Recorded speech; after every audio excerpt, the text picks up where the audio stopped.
boleh perkenalkan diri Anda sebelumnya? Nama saya Desi Sumita Panggabean, umur saya 26 tahun. Baiklah, nama kakak Nidia Adha, biasa dipanggil Nia. Kerjaan pegawai honor di Padang Panjang. Umur 27 tahun. Nama, Putri Yulisayeni.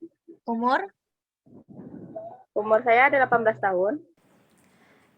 Perkenalkan, nama saya Putri Nabila Marfa, biasa dipanggil Nabila. Saya merupakan seorang mahasiswa tahun pertama. Umur saya sekarang 19 tahun. Assalamualaikum, nama saya Amalia Khairani, umur saya 18 tahun. Saat ini saya merupakan seorang mahasiswa baru di Universitas Pembangunan Nasional Veteran Jawa Timur.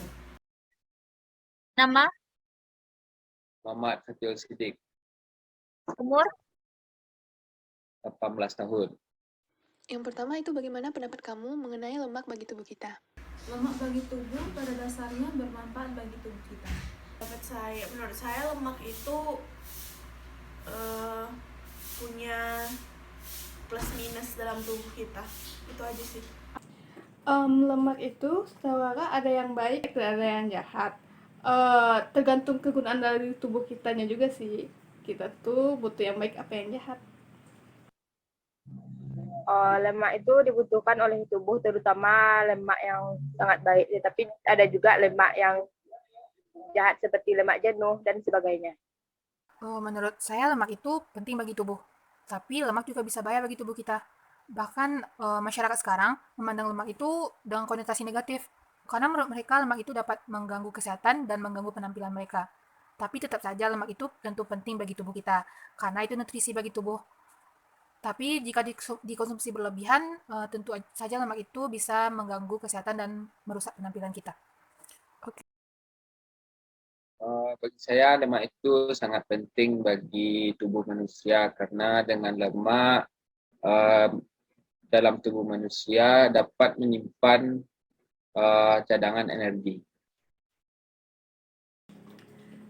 Menurut saya lemak itu merupakan hal yang sangat penting bagi tubuh karena bagaimanapun juga kita tetap butuh lemak. Setahu saya lemak itu sebagai sumber energi, meski bukan sumber energi utama seperti karbohidrat. Terus habis itu lemak itu setahu saya juga kayak untuk membentuk membran sel. Terus habis itu lemak juga berperan sebagai penghangat tubuh di bawah jaringan kulit. Itu yang saya tahu. Menurut saya, lemak adalah sumber nutrisi yang penting bagi tubuh dan juga sumber energi bagi tubuh. Apa aja sumber lemak yang kamu ketahui? Lemak yang saya ketahui ada lemak nabati, yaitu contohnya alpukat. Yang kedua, lemak hewani, contohnya daging. Pertama itu ada minyak dari daging-dagingan, itu juga ada mengandung lemak. Terus itu aja sih. Seperti gorengan, junk food, gorengan yang banyak kita makan kayak pastel dan yang lain-lain, itulah yang banyak yang mengandung lemak. Sumber lemak itu berasal dari hewani dan nabati. Alpukat, kacang-kacangan, biji-bijian, terus ikan tuna, yogurt. Sumber-sumber lemak yang saya ketahui ada berbagai macam. Pertama yang dari lemak hewani itu kayak dari daging, dari ayam juga ada kan. Terus habis itu telur kuning telur ya nggak sih? Iya mungkin kuning telur mungkin. Terus habis itu lemak nabati kayak dipokat. Oh ya, minyak goreng itu kan lemak juga. Terus habis itu gorengan sumber lemak. Udah itu. Sumber lemak yang saya ketahui yaitu seperti alpukat, ikan, telur, yogurt, dan lain-lain. Kacang-kacangan, biji-bijian, alpukat, kelapa, dan yogurt. Menurut kamu, apakah lemak dapat membuat kita menjadi gemuk?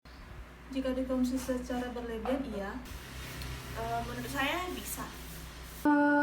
Lemak ada dua, ada yang dapat membuat kita gemuk dan ada yang benar-benar dibutuhkan oleh tubuh kita. Setahu kakak ada 2 itu sih. Dapat karena sering banyak orang yang bilang terutama kan ada tuh namanya bahan bercandaan kalau orang gendut itu kan banyak lemaknya. Lemak kalau dikonsumsi berlebihan tentu bisa membuat kita gemuk. Tapi bagi teman-teman yang melakukan diet bukan berarti mereka sama sekali tidak boleh mengkonsumsi lemak. Mereka tetap harus mengkonsumsi lemak, tentunya dalam jumlah yang wajar karena itu bisa membantu proses diet mereka. Menurut saya kalau dikonsumsi berlebihan iya, tapi kalau dikonsumsi secukupnya kayaknya aman-aman, nggak masalah kalau misalnya sesuai porsi. Lemak dapat membuat kita gemuk jika dikonsumsi dengan batas yang tidak wajar. Jika dikonsumsi dengan senormalnya, maka lemak akan menjadi cadangan makanan bagi tubuh kita. Tergantung sih. Jika kita mengkonsumsi lemak secara berlebihan, itu akan menyebabkan kegemukan. Namun, jika kita mengkonsumsi lemak sesuai dengan kebutuhan tubuh kita, maka itu tidak akan menyebabkan kegemukan. Oke, menurut kamu apakah lemak lebih banyak kerugiannya bagi tubuh atau lebih banyak manfaatnya bagi tubuh kita? Tergantung. Kalau kita mengkonsumsi lemak dalam jumlah yang banyak, tentu akan mendatangkan kerugian seperti kegemukan, obesitas. Tapi kalau kita konsumsi dalam jumlah yang cukup, tentu itu akan bermanfaat bagi tubuh karena lemak itu sebagai nutrisi dan energi bagi tubuh. Lemak pada dasarnya bermanfaat bagi tubuh, tergantung apakah dia dikonsumsi secara tepat atau berlebihan. Jika dikonsumsi secara tepat, lemak bermanfaat bagi tubuh. Lemak bagi tubuh kita itu mungkin kalau dalam porsi yang cukup itu jadi manfaat, tapi kalau dalam porsi yang berlebih itu bisa jadi menimbulkan sesuatu yang tidak baik bagi tubuh. Lemak yang baik juga ada dan yang tidak bermanfaat bagi tubuh kita juga ada. Dan kita lebih prefer yang lebih baik lah, lemak yang baik buat tubuh kita. Kalau menurut saya sih 50-50 perbandingannya, ada manfaatnya, ada tidak manfaatnya.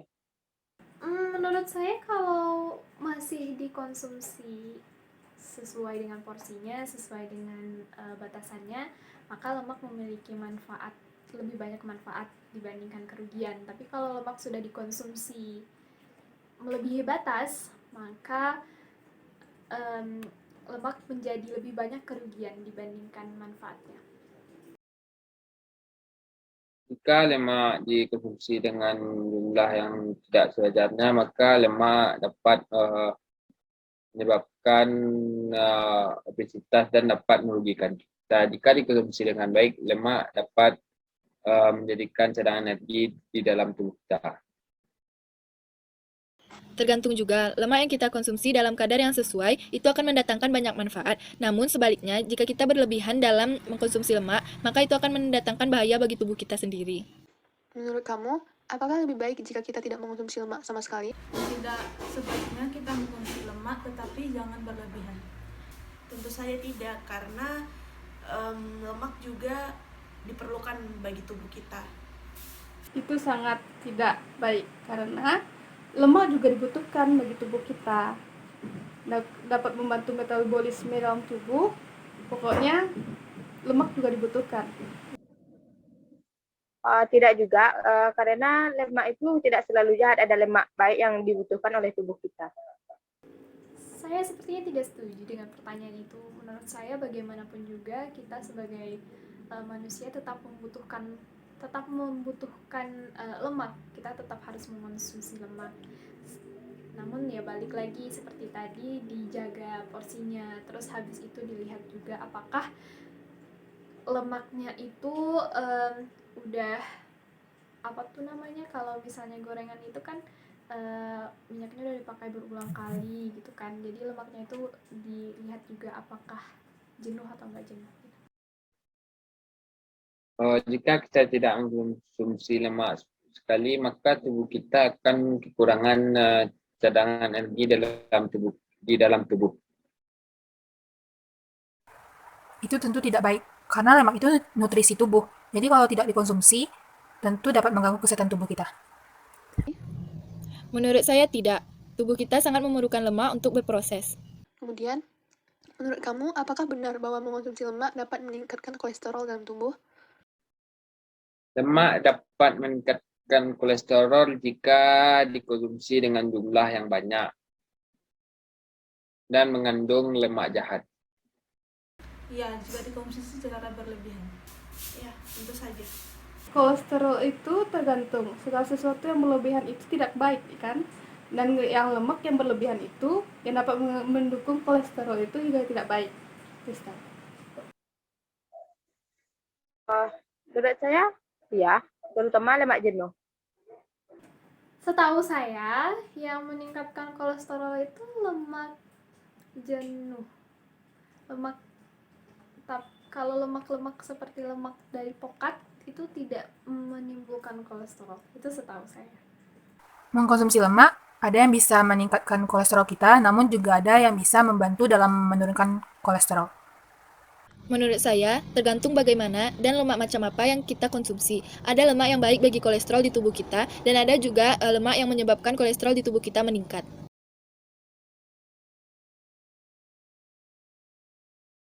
Kan nama aku Deartias Pratiwi SGZ lah.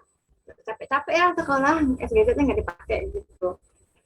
Alumni UNAN, Gizi UNAN BP 15, dan tentunya anggota Kasat pada tahunnya gitu, dan sekarang bekerja di salah satu rumah sakit di Deli Serdang, Tubuh Pakam.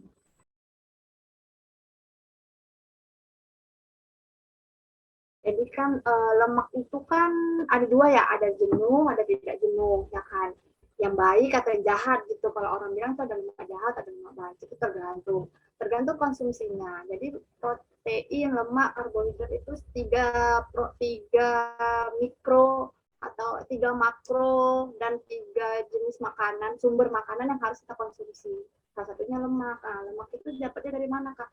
Ada lemak nabati, ada lemak hewani, tergantung kita mau konsumsi yang mana. Kalau yang diet misalnya, lemak yang mana sih yang baik gitu. Contoh lemak yang baik itu kayak alpukat, itu ada lemak baiknya.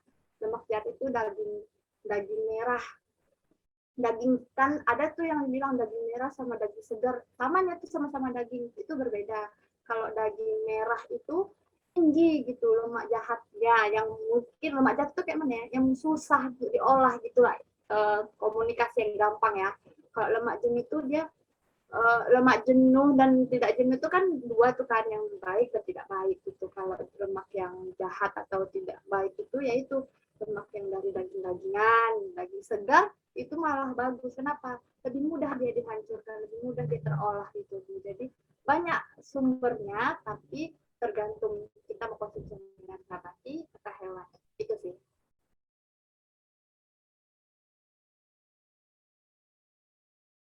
Oke, pertanyaannya bagus. Langsung aku jawab ya.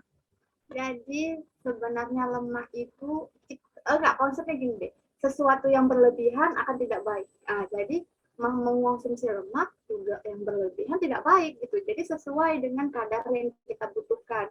Jadi lemak itu sebenarnya mampu membuat kita lebih cepat kenyang, sehingga makan sedikit aja udah kita tuh lebih kenyang gitu. Jadi bukan berarti membuat gemuk, tidak. Karena kan pemecahan lemak, pemecahan karbohidrat sama protein berbeda jenisnya. Ya seperti yang Al pelajarin juga gitu kan. Pemecahannya kan berbeda. Jadi sumber yang dari lemak itu pun menghasilkan energi yang berbeda pula gitu. Nah, jadi apakah dia membuat gemuk? Enggak sih, karena lemak itu membuat kita kenyang. Namun kalau kita konsumsinya lebih banyak dari yang seharusnya, dari kadar seharusnya, ya benar itu bisa membuat lemak itu menumpuk, atau dengan kata lain pemecahan lemak tidak baik di dalam tubuh, itu akan menumpuk gitu.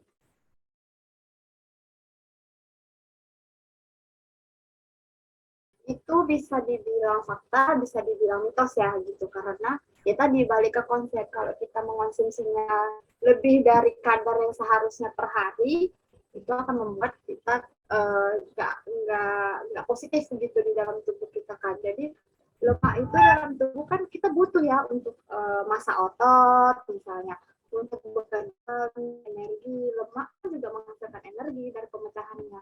Lebih banyak pemecahan energinya dari lemak daripada dari karbohidrat, benar kan?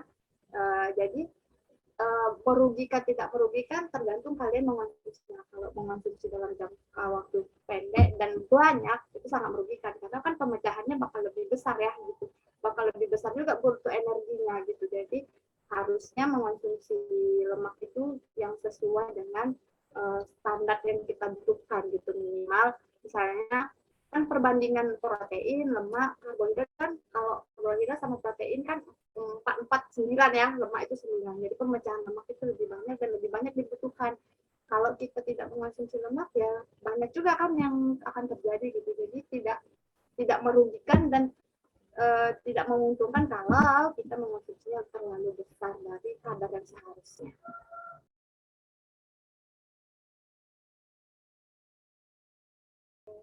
Jadi kalau tidak mengonsumsi lemak secara berkala atau secara panjang gitu ya.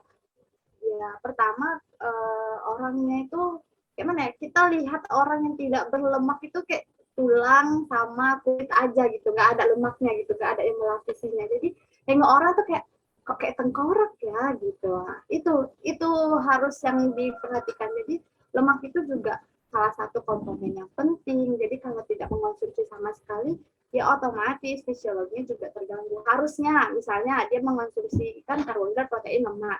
Namun lemaknya dihilangin nih. Yang harusnya dia punya otot, ototnya dipecah karena kan otot itu ada lemaknya ya gitu. Lemak yang ada di otot itu yang ada di tempat-tempat penyimpanan kayak kalau di manusia nih ya di bawah lengan gitu, di paha, di perut kayak gitu. Itu kan yang dipecah karena dia tidak mengonsumsi lemak gitu. Tapi apa berbahayanya? Ke otak, ke sistem kekebalan tubuh juga bisa gitu. Jadi banyak ketidak apa ya seiringannya gitu. Jadi kalau tidak mengonsumsi lemak, orang tersebut bakal ya mungkin bisa jadi tidak bertenaga seperti orang yang mengonsumsi lemak. Terus tidak ada cadangan makanannya di dalam tubuhnya. Ya, manusia punya cadangan makanan ya Kak. Iya dong, kalau kalian misalnya makan jam 9 sarapannya, siang tiba-tiba jam 2, lama tuh kan. Nah, yang diproses kan lemak dulu gitu yang akan dipecah. Penyimpanan itu gitu lah, penyimpanan lemak itu yang akan dipecah. Makanya orang yang tidak mengonsumsi lemak, nafasnya akan berbeda karena pemecahan lemak itu kan lebih berat ya daripada pemecahan karbohidrat dan protein gitu. Itu yang tidak, kalau orang yang tidak mengonsumsi lemak itu akan bisa jadi dia kurus, bisa jadi dia letoy atau tidak bertenaga, bisa jadi nggak bersemangat gitu karena lemak yang harusnya masih tersimpan otomatis terpecahkan karena dia tidak ada mengonsumsi lemak dari luar, jadi lemak yang di dalam tubuhnya yang dipecahnya gitu. Jadi apa yang terjadi di fisiologi bisa terganggu. Kalau yang aku baca ya bisa dilihat di jurnal-jurnal gitu, bisa terjadi rusak otak, bisa karena kan dia butuh juga kan, kita kan juga butuh keseimbangan makan. Jadi kalau tidak konsumsi yang namanya lemak, fisiologisnya pasti akan terganggu, baik itu misalnya pencernaannya, baik itu sistem sarafnya mungkin ke otak dan lain. Jadi itu sih yang mengakibatkan tidak mengonsumsi lemak, dan apa akibatnya terhadap fisiologi itu akan nampak. Ini orang yang tidak mengonsumsi lemak, ini orang mengonsumsi lemak itu bisa seharusnya nampak ya gitu, karena itu umum, karena orang gemuk pasti banyak lemaknya. Itu aja sih gitu, simpel itu sebenarnya. Tapi sebenarnya kalau kita analisis enggak sih, itu gemuk itu mungkin karena lemak yang ada di tubuhnya tersimpan dengan baik, belum terpecah nih gitu. Tapi kalau dia nggak makan 2 hari, kurus deh, percaya, karena dia lemak yang ada di tubuhnya tuh terpecah dengan sendirinya, namun tidak baik. Jadi konsumsi lemak tidak boleh sama sekali, ya harus gitu, harus konsumsi lemak sesuai dengan takaran.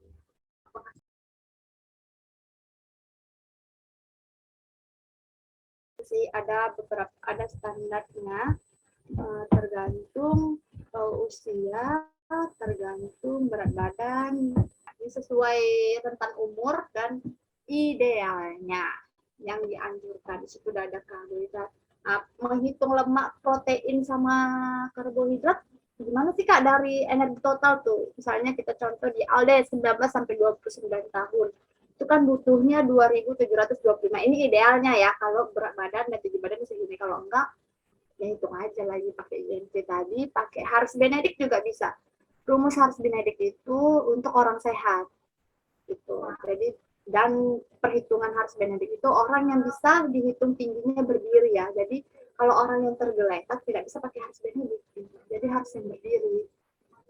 Gitu. Nah, hitung misalnya berat badan Al berapa Al? 50 bilang, 50. Tinggi Al 168 misalnya. Nah, hitung IMT-nya, energi awalnya dan energi totalnya. Gitu. Pakai Harris Benedict atau pakai cara yang tercepat itu tadi. Kalau laki-laki BB dikali 30 dikali faktor stres dikali faktor aktivitas. Aktivitasnya itu ada 1,1, ada 1,2, ada 1,3, 1,3 paling tinggi kalau nggak salah. Terus kalau faktor stres itu 1,1 sampai 1,5. Tergantung jenis stres atau enggak. Maksudnya stres itu apa sih Kak? Tubuhnya mengalami kestresan nggak? Misalnya butuh istirahat full, itu stres tuh tubuh gitu. Atau sehabis kita operasi gitu, habis kita menjalankan kemoterapi, nah itu tingkat stresnya gitu. Jadi ada beberapa patokannya. Nah baru dapatlah hasil energi. Hasil energi ini untuk diubah ke protein, lemak, karbohidrat, kalian harus pecah lagi. Energi total dibagi kebutuhan protein, lemak, sama karbohidrat berapa. Kalau protein itu kan 10 sampai 15%. Dikali dulu itu, baru dibagi 4. Kenapa dibagi 4, Kak? Pemecahan untuk ke gram, untuk protein dan karbohidrat itu 4. Untuk pemecahan energi total ke lemak itu dibagi 9. Jadi, energi total dikali dulu sama kebutuhannya. Kalau protein itu 10 sampai 15%, kalau lemak itu 10 sampai 25%, kalau karbohidrat itu 60 sampai 75%. Kalau nggak salah aku ya, gitu. Jadi tergantung kebutuhannya gitu. Kalau misalnya kebutuhan kalian di protein hitungannya harus 100%. Jadi kalau misalnya di protein 15, di lemak itu 20, itu udah 35, maka di karbohidrat harus 65%. Jadi kebutuhan protein, lemak, karbohidrat itu harus 100%.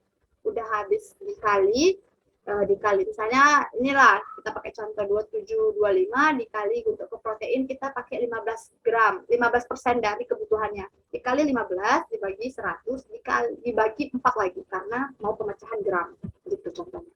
Jadi makanya dapatlah kita 62 gram gitu. 62 gram itu bukan untuk sekali konsumsi tapi untuk satu hari. Jadi konsumsi pagi, snack, siang, snack, malam. 5 kali kan itu. Kalau di rumah sakit 5 kali. Jadi kelima-limanya itu kalau dijumlahin proteinnya harus 62 gram. Gitu. Lebihnya kurangnya berapa Kak? Kalau yang aku pelajarin, lebihnya itu hanya 10%. 5 sampai 10% kebanyakan. 5 sampai 10%. Jadi kalau lebihnya satu hari itu 65 gram Kak masih bisa ditolerasi oleh tubuh. Gitu. Jadi ini patokan kita sebagai ahli gizi yaitu AKG, berpacu dengan AKG ini nilai BB, TB-nya yang normalnya kalau di di dunia nyata nggak segini gitu. Ya udah hitung ulang BB sama TB-nya, kali baru cari energi totalnya. Energi total biasa itu tadi BB dikali 25 untuk perempuan, BB dikali 30 untuk laki-laki. Baru cari untuk nilai totalnya, energi totalnya dengan dikali aktivitas fisik sama tingkat stres. Baru bisa diubah ke energi, lemak, protein, dan lain-lain. Kalau memang mau rinci banget mau tahu berapa sih untuk vitamin dan lain-lain, orang gizi punya aplikasi namanya NutriSurvey. Di situ bisa lebih jelas satu jeruk itu berapa sih proteinnya, ada nggak proteinnya di jeruk, atau di lemaknya di alpukat berapa sih, satu buah alpukat itu berapa gram, kalian masukin ke NutriSurvey kalian akan tahu vitamin apa aja yang keluar di satu buah alpukat.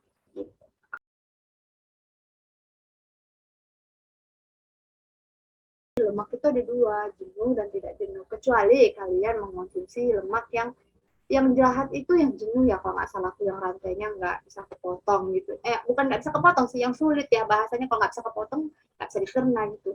Jadi kalau lemak jenuh itu mungkin lebih susah dia beroperasi di tubuh, lebih susah dia. Jadi kalau mengonsumsi lemaknya jenuh lebih banyak, kemungkinan akan menekan tingkat kolesterol gitu. Tapi belum tentu ya. Jadi kita harus tahu dulu lemak yang kita konsumsi itu termasuk lemak jenuh atau lemak tidak jenuh.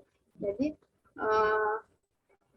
efeknya kolesterol itu karena peningkatan lemak jenuhnya. Jadi kalau kita konsumsi lemak tidak jenuh, Kak, berarti kolesterol aman-aman aja. Makanya sebelum konsumsi kita harus tahu, ini tipe orang yang kolesterolan nggak sih? Gitu. Kita kan bisa cek ya gitu, berapa bulan sekali gitu. Nah, kalau kalian tahu kalian kolesterolnya tinggi, kenapa kalian harus konsumsi lemak jenuh yang bisa di searching gitu, di mana lemak jenuh itu apa sih makanannya, lemak tidak jenuh itu apa sih gitu. Jadi bisa lebih menjaga gitu. Jadi kita harus tahu lemak itu yang sebenarnya itu apa sih, kebutuhannya gimana sih, karena walaupun lemak itu jahat misalnya, tapi kan kita juga butuh ya, karena kemakan misalnya daging, yang dimana daging itu ada lemak jenuh dan tidak jenuhnya misalnya secara barengan. Kayak mana tuh ya, Kak?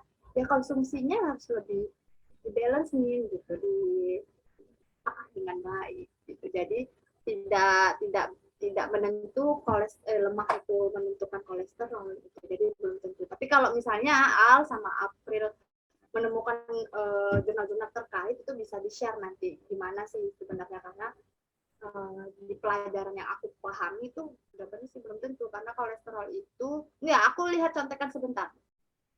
Asam lemak yang jenuh itu bisa membuat kemungkinan gitu, karena mengakibatkan kalorinya lebih tinggi gitu. Jadi kolesterol itu diakibatkan dengan kalori yang lebih tinggi. Kenapa, Kak? Ya itu tadi, kita kan butuh pemecahan dia lebih besar, jadi kalori yang dikeluarkan harus lebih besar, sedangkan kalori yang dikonsumsi mungkin tidak sebesar itu.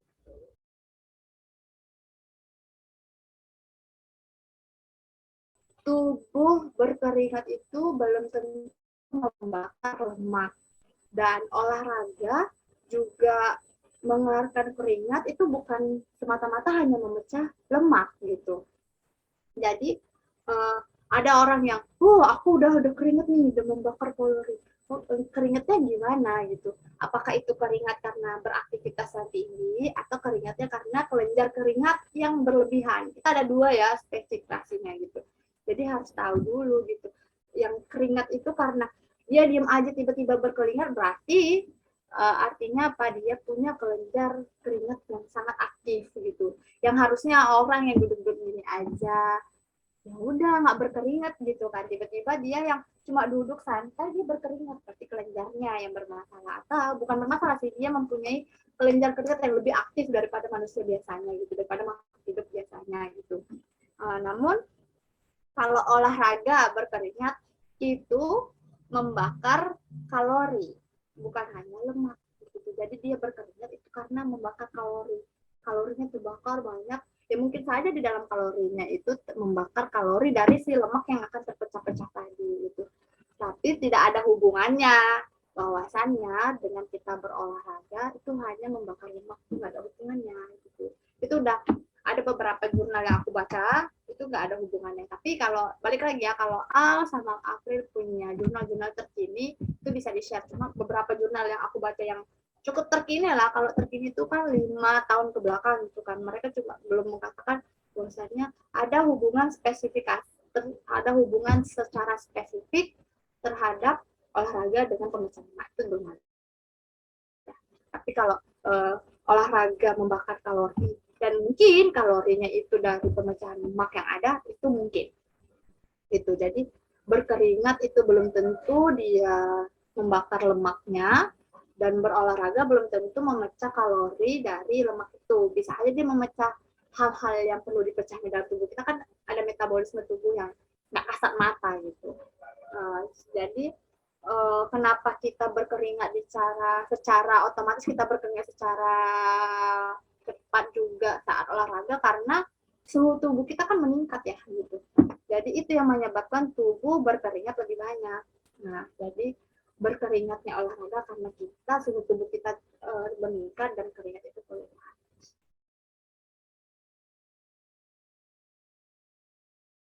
Secara medis, aku nggak tahu ya gitu. Maksudnya aku nggak tahu, aku bukan kedokteran gitu. Aku anak gizi yang hanya belajar di gizi 4 tahun dan melihat kondisi gitu kan, dan ya cukup rajin membaca jurnal gitu ya kan, yang sangat ini keterbaruan gitu.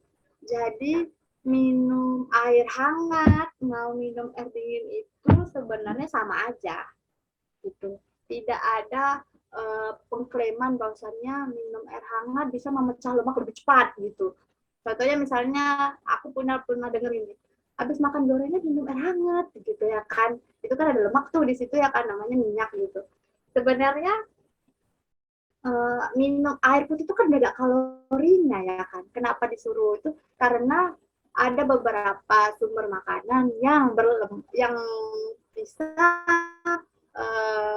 dia larut atau bisa larut terhadap lemak gitu. Nah, air itu hanya membantu kayak bensin gitu, dia hanya mengalir aja gitu. Jadi bukan mengklaim bahwasannya air hangat itu bisa memecah si konsumsi lemak yang di tubuh kita, tapi dia hanya membantu kecepatannya, mungkin nggak jadi mampet gitu, kita nggak jadi bisa BAB misalkan gitu, karena kan lemak tinggi dan lain-lain, protein tinggi kan banyak faktor gitu. Jadi makan lemak itu minum air hangat sih enggak sih, karena air hangat mau air biasa mau air dingin itu sama aja, sama-sama air yang tidak memiliki kalorinya. Tunggu, aku tadi tuh ada baca bahwasannya ketika masuk di dalam tubuh, mau itu panas atau dingin, itu dia hanya ingin berusaha menyesuaikan temperatur di dalam tubuh. Jadi bisa membantu, tapi tidak semerta-merta itu jadi solusi. Habis makan minyak, habis makan lemak, habis mengonsumsi lemak berlebihan, kita minum air itu langsung ciut kurus. Nah, dia hanya membantu menyesuaikan keseimbangan gitu. Tapi ada sih kemarin aku dengar salah satu dokter, aku nggak tahu lupa ya kan, salah satu dokter itu mengatakan bahwasanya air hangat itu hanya mencegah dehidrasi. Jadi kenapa kita minum itu kan kenapa dehidrasi ya? Habis makan minyak berlemak gitu ya kan, seret gitu. Makanya disuruh minum air hangat atau air biasa dia untuk mengurangi rasa seret. Seret apa ya bahasa Indonesianya? Biar nggak kering gitu tenggorokannya gitu. Tapi ada juga yang mengklaim, ada ya, tapi aku nggak tahu nih siapa, maksudnya mengklaim bahwasanya air hangat bisa menurunkan berat badan. Nah, itu bisa ditindaklanjutin gitu, karena studi-studinya kan masih belum 100% mengklaim air hangat bisa memecah lemak, nggak ada. Air hangat bisa menurunkan berat badan secara utuh, nggak ada. Kalau kayak gitu orang nggak makan, minum air hangat aja gembong, ya kan? Jadi konsumsinya harus, jadi semua itu harus diimbangi dengan konsumsi yang baik. Nggak hanya karbohidrat, protein, lemak, kita butuh serat, kita butuh vitamin, kita butuh mineral gitu. Jadi itu saling berkesinambungan. Begitu.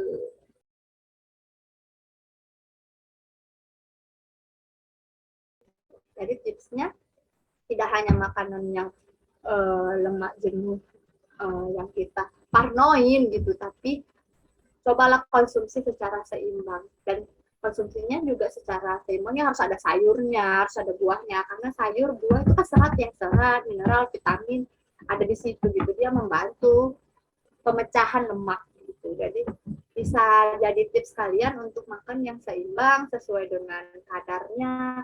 Lemak satu hari misalnya maksimal misalnya kalau aku ya, tubuh aku ini maksimal aku mengonsumsi lemak dalam satu hari itu 70-80 gram, itu udah banyak banget gitu, karena berat badan kan gitu. Jadi harus tahu itu 70-80 gram satu hari, berarti sekali makan 20 gram ya, 20 gram itu mentah ya gitu. Kalau diolah kan dia berubah lagi kan, atau bahkan bertambah karena mungkin pengolahannya pakai minyak gitu. Jadi harus pandai-pandai mengonsumsi lemak dengan kawannya, dia mau diolah seperti apa. Kalau menggunakan minyak, cari minyak yang baik gitu. Jadi itu tipsnya supaya kita bisa memilih makanan yang jauh lemak gitu. Dari kita sering searching, sering baca, harus lebih tahu, harus lebih aware, terus dilengkapi dengan sayur, buah, air hangat, dan bisa juga dengan ya pola makan yang baik. Kalau kita pola makan yang baik, lemak nggak akan